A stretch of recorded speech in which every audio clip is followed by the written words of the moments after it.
The human body is an entire system unto itself. All parts work in concert, the brain sending signals to arms, legs, hands, and mouth to ensure each person can move, talk, work, and live up to his or her potential.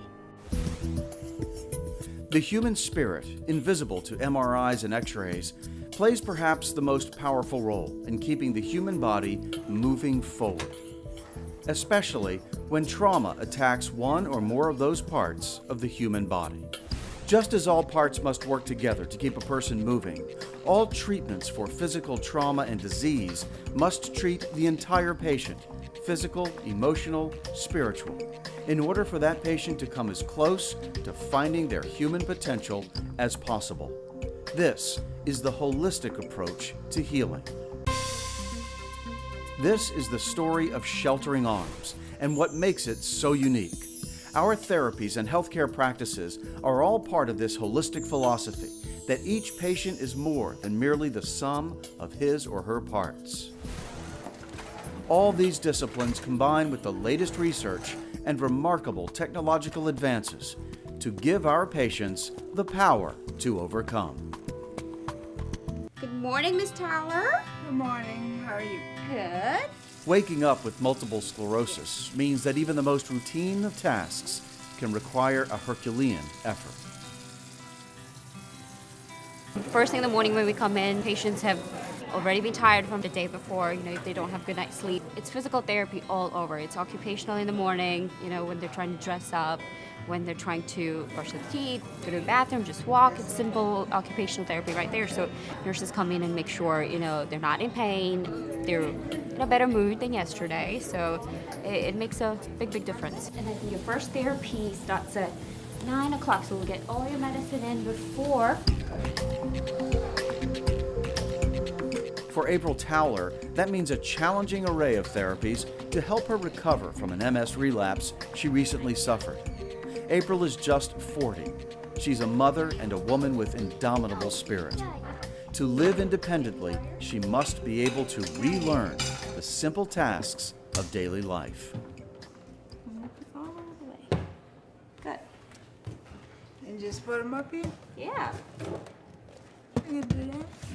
The purpose for this is to build up April's lower extremities to be a little bit stronger so that she can get back home to doing what she was doing before. So she was doing a lot of things in the kitchen at home. She was, unloading the dishwasher, putting groceries away. So this is something that's meaningful for her, and that's what we're working on, some of her coordination and her upper extremities. Reach back. Gotcha. Good. Rest. Nicely done. Gotcha. 3 minutes in total. How you feel? But I feel fine, but my knee feels tight.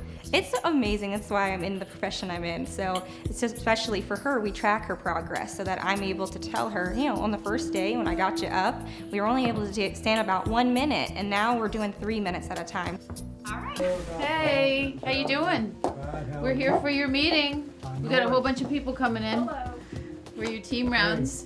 We got some good news to tell you about. Frederick Sanford is beginning his day with an assessment from his medical and therapy team. This is a holistic evaluation, touching on every element of his treatment to determine the important goals he must reach to get back to work. The team achieves that delicate balance between compassion and motivation. We proved that you can do more than you think you can. So I want you to really push yourself. Don't want you relying on your wife to be helping you. I know you can do this. With that in mind, Frederick begins his efforts to relearn how to walk independently.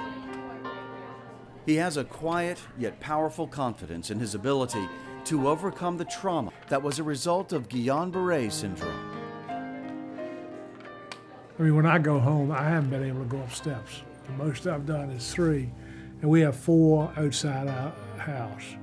So I want to go up 4 steps, and and then do what I do. I want to be driving and working again.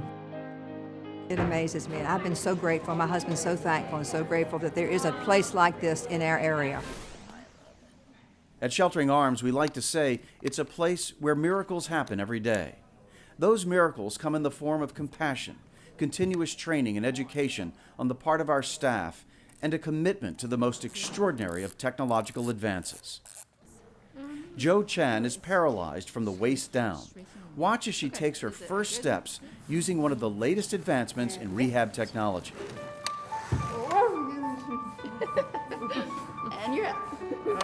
This exoskeleton, her therapists, and their compassionate care are all helping to find Jo the power to overcome her injury. It was like, whoa. I thought it was a bit scary, honestly, but I think I kind of was prepared for the feeling. So it was certainly I felt quite unnatural, but maybe it's because it's been a while since I walked. Exoskeleton improvements are coming rapidly and will potentially create a whole new way of living for people with paralysis. Today, Sheltering Arms is one of only 6 hospitals in the country that has been selected to take part in a clinical study to explore uses for this remarkable technology. Can this rehabilitator recover some walking function? We've used other devices and things before, so can this do something better that we haven't achieved yet?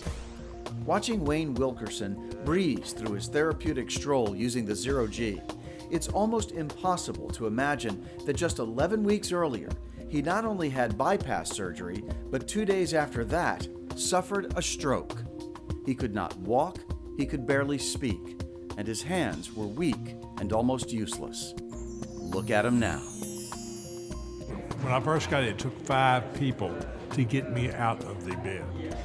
And I could not walk alone. I was wheelchair bound. And I could maybe stand up a little bit, but hold on to somebody. And now I'm independent. I take my own showers and everything. I mean, it's great. I go upstairs at the house. That's been just 11 weeks ago. When it first occurred, I cannot tell you how frightening that situation was. But now, the sky's the limit. We are already back having brunch with our friends. Right. We are already back having going to restaurants, having people over and partying. We are back to doing what we used to do. For Wayne, regaining the use of his hands through occupational therapy affects more than just his ability to work and survive. It adds value that reaches deep into his heart and his soul. I see you holding hands. Yes. You wouldn't have been able to do this. No. No, we couldn't have done this. I always held on to her.